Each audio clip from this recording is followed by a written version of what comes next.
Okie doke. So, did not get the part of the first half of this video, but as you can see, the red team got the third point in 3 minutes, which is a great time. However, blue team had some good holds. They're doing this map again, trying to retry. They started with the other team on attack this time, and now it's blue team's to try and attack. Let's see if they can get farther than they could before. It looks like they're pushing out left side to see if they're going to push together. Doomfist is looking for the punch on the back, but it seems like they're moving together. I don't know. They're going all the way. They know, the other team knows where they are though. And Doomfist is looking for a punch. And he gets one on Moira. However, that leaves the rest of his team exposed. Let's see if the blue team can take. This Ryan is super exposed. Can they take advantage of that? They need to follow up on that. When Orion pushes in like that, it leaves them so exposed. The rest of the team should collapse on them and kill them immediately. Seems like the blue team is losing their steam now. They're down 2 people. They should probably just regroup all together. It seems like the Zen is trying to stay here, and that's probably going to cost him his life. Now he's drawing more attention to himself against these 2 tanks, but the tanks don't want to engage, so they back off. Red team loses Jeff, which gives the blue team a person advantage. Winston drops back down. D.Va takes over for him, trying to push this Rhine back. They're in very close quarters, which is good for the Rhine, but Pure comes in, and they take out both the supports. This should allow blue team to push forward very easily, and it does. There's just 1 person left on their team, and it's the Doomfist. The Doomfist is looking for a punch. Nope, he's going to back out. Okay, so that was good on blue team. However, they used a lot of ults, but it's still looking okay for them. They have both tank ults coming up. I guess they didn't use that many ults. They used just swipe. Huh. I guess it all started with that. I need to rewatch that at some point. But, okay, let's see what's happening next. Blue team's coming up with lots of ults, but so is red team. They're on about the same playing field. They have both support ults up. Oh. Looks like...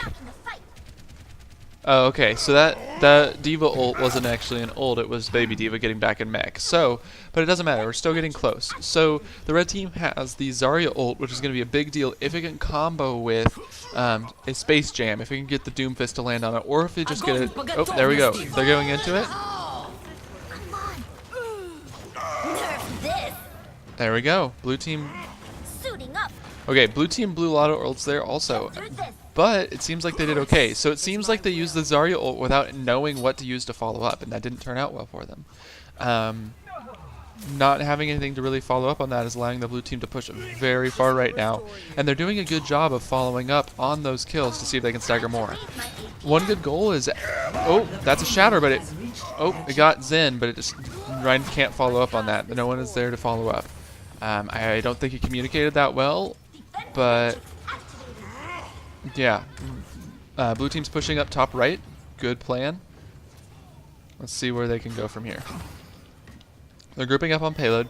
It's always a good idea to have your tanks forward and the people in the back, like your supports and maybe a DPS to help peel for them in the back. Everyone really clumped together like that is only really good for like anti-dive and stuff like that. But that soldier was out of position. They discorded him well. This junk is uncontested on the high ground, but he fell off a bit for some reason. He's going back up. And this Transcendence is poorly used. They're already down 2 people, so this fight is going to be lost. They needed to group up. And now Soldier's blowing his ult, but he goes down before he can get any value out of it.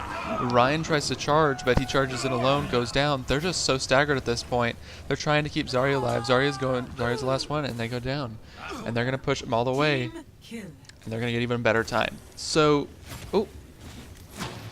Tracer regroups. Nope. Get it all the way. Alright. So, seems like blue team got a little overconfident. Red team did a good job of pursuing targets and getting picks when team and blue team continued to throw people and throw ults into fights that were lost. And you need to save those ults to make sure that you know that they're for the best time to use them. Oh, is there a deflected grav in there? Did not notice that. Probably should have. Is that why Zarya didn't get any value out of her ult? Because it wasn't her ult anymore?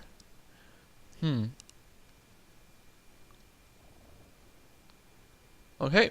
Well, red team's on attack again. Let's see if they can get there. Attackers incoming in 30 seconds. Alright, red team's going with, and not the anti-div got, alright, sorry. Blue team on the defense is going Hog Zarya. That is a strange combination. Here's why.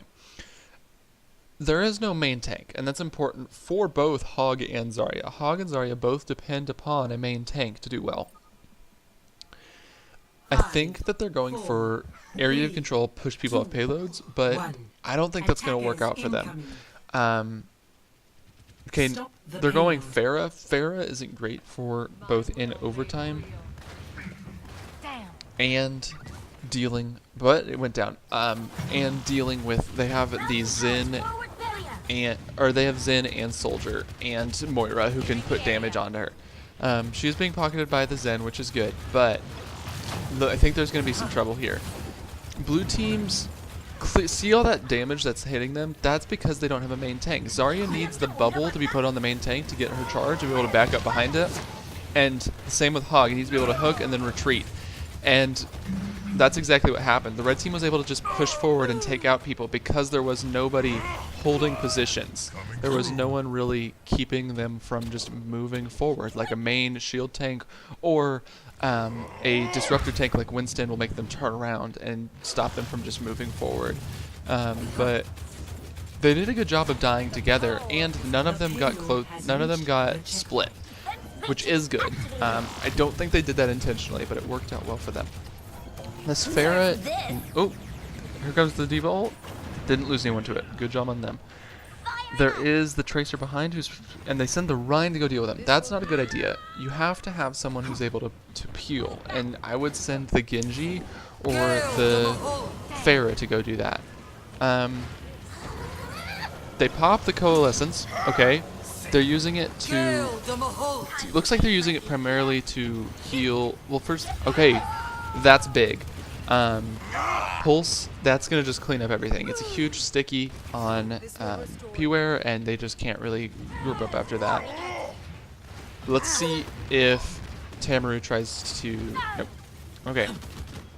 So this isn't looking good for blue team. They don't have any ults, and Jeff is looking for an ult. Let's see if we can get some of that action. Yeah, this is going to be big. Justice reigns from above. That was good. They managed to take it out, but they lost their main healer, which is going to be big. They were not going to have the healing to support them. See all those damage going down? They've rezzed the main healer, but it's not before their two tanks go down. And yeah. Oh, I should. 30 seconds remaining. If. The payload Yeah, sorry. So, looks like they lost the point. My main end thing would just be they went down two people, and they rezzed too late. But now there seems like they're trying to engage here instead of just backing up. 10 seconds. Moira fades forward. Why? I don't know. To escape the D.Va bomb, you should just save that to last second, and then you use it to escape, because you don't take damage during fade. That's important. That changes my thinking. Let's take a look. Okay, there's a grab for the blue team, but no one's really there to follow up. Ryan gets a pin, but that's all he can get. He needs to be able to swing into that if they're going to do anything, and now they have no clearing ult. The only ult they're looking at is a Ryan ult, but they're not. I don't think they're going to be able to use it well because the Winston and the D.Va are holding the gate. Mercy ults to try and get through, but she goes down.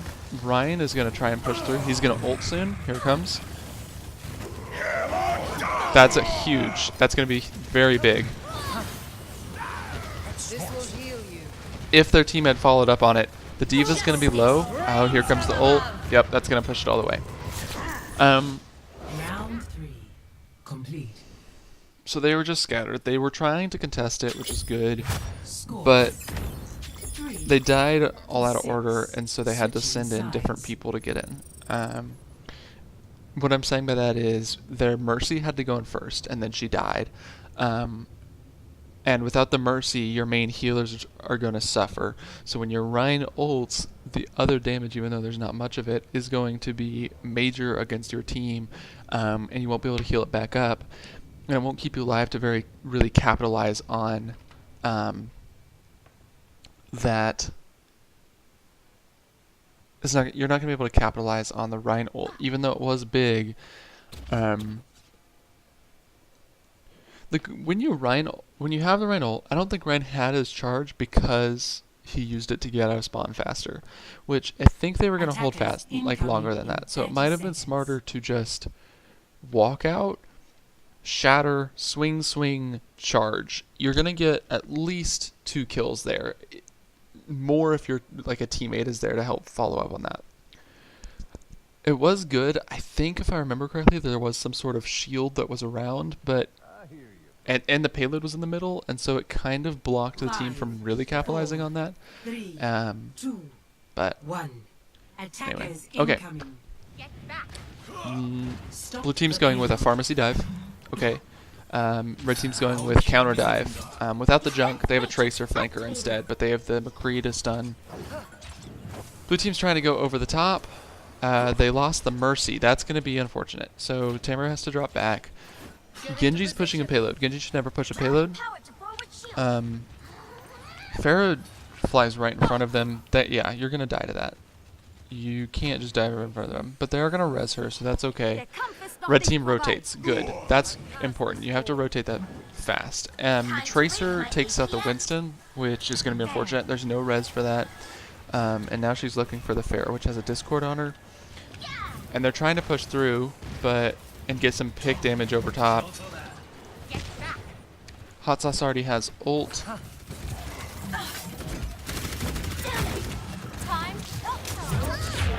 Sorry, I was trying to get Hot Sauce, but that's fine. Okay, Winston's trying to push through. They're trying to get him pushed into here. Genji follows up. That's good, but Winston should not be attacking tanks. Ever. Winstons just aren't frontal tanks. You can't. That will never work out. So here's the problem. You're playing dive, but it doesn't feel like you're diving. It feels like you're going onto the payload. Payload second, team first. If you kill the team, you're going to be able to push the payload. Just because there is the objective of a payload there does not mean you have to stay on it. You should be able to flank. You should be able to do those things. With this team comp, every single one of your team can go over the back wall. That could make a surprise factor. Except the Moira. The Moira has to stay behind, which she could follow up when you move in. That would be risky, but you want to try different things. P-Ware goes for the ult. That's very good. That's going to stun them. All that's left for the other team is the Tracer and Zen. Zen goes down. Now it's just Tracer. Tracer's staying alive, but she's going to end up staggered, and that's not good. Unless the team can get there in time. She is holding a long time in the payload, but she dies. That's going to be a stagger. You just want to die on the point at that point, or retreat. It's more important to take wins sooner than stall losses longer. If that makes sense. Okay. Blue team has great ults coming up. They need to bait out the Zen ult because if they want to use their blade well. Their DPS are looking over the back wall for them, but the red team's holding on the bridge. Genji, let's see if we can get... Alright. Genji's looking for ult. 60 seconds remaining. That was good, but he has to retreat. Ooh, he got lucky there. I don't know. I think the monkey jumped away and saved him in time, which is good. Or it didn't actually stick the monkey. They're doing a good job of making sure this Tracer can't do much to their team. Sorry, I'm going to turn down the sound a little bit. I have a feeling that's a little overwhelming. Sorry, I missed that. That's a big ult. That's a big ult. That's going to allow them to take next point. They res Winston to be able to continue pushing forward after this. The payload has reached Yeah. the checkpoint. 10 seconds remaining. Genji's going to take to deal with the Tracer. They don't have good time though. They need to push the whole next phase Overtime. at overtime, which is going to be unfortunate with this counter dive mission. And they get the hook on Monkey. Monkey throws down the bubble in self-defense. If he dives in soon, that's going to be a problem. They took down the supercharger. That was a bad play supercharger. You need to be able to back up before you do that. Great ult by Tamaru. They need to stay. They lose D.Va in the mech. That's not good. Seems to be a little more chaotic. Tracer's running amok in their lines, and they're not dealing with her at all. They're just running around. They need to pick a target and focus them. It doesn't feel like they're doing that. Genji's in the back line, and that, like, Genji's dealing with stuff, but you need to focus targets. And I don't know if you're doing that or not. Discord Winston's get hooked. D.Va, you need to be able to defense matrix that. That's Sip's main thing. They try to res to even the tides. They get the res off. Monkey's back up. Monkey cannot fight front lines. I know you think you have to stay on the payload for overtime, and that's true, but you need to leave that to your D.Va, and you need to be able to dive. You're going to go down because you can't, with the Moira healing, and yeah, you're not going to get enough. You're just not going to get enough damage into the tanks. There's just no way. Yep, and they go down. Your team just hitting a dive tank focusing the front line is like a scuba diver sitting in the shallow end of a pool. It's just not how things are supposed to work. It's not going to work out for you. Other comps that are more suited to frontline pressure will beat you out every single time. It's just how it's going to happen.